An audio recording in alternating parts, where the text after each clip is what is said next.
Hello everyone, this is Pastor Lotter and let's talk about prayer today.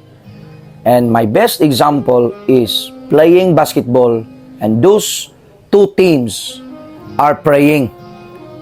Dalawang kupunan po ang nagdasal na manalo, but unfortunately, isa lang po ang manalo. And this video is a good example of a championship game and both of them are praying. But only one become a champion. And congratulations, Team Stampede. And also congratulations to Marina Bay also, the first place. So ito po ang gusto kong ipaabot na mensahe sa ating lahat, na ang pagdasal ay hindi ang pag-change ng mind ng Diyos. God is unchangeable. God never changes.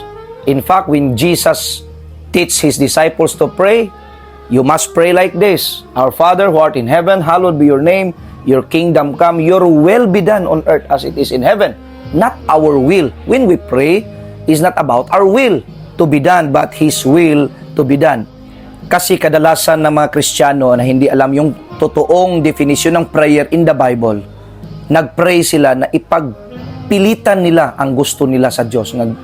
Lord, ito ang gusto ko, gawin mo to, gawin mo ito, gusto ko ito, ibigay mo ito, ibigay mo ito. Hindi po ganyan mga kapatid. Ang gusto ng Diyos na ibigay niya ang kanyang gusto sa buhay mo. Kasi God knows what's His best plan for you and me. Kung hindi niya ibigay yan, may ibang paraan na ibigay niya o may ibang bagay na ibigay niya sa'yo.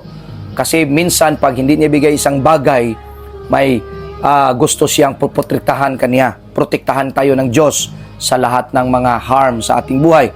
Kaya kapatid, prayer is talking to God, and prayer is not changing the mind of God because God never changes again, but prayer changes us that we accept what is His will in our lives, what is His good plan in our lives, what is His best will and plan in our lives.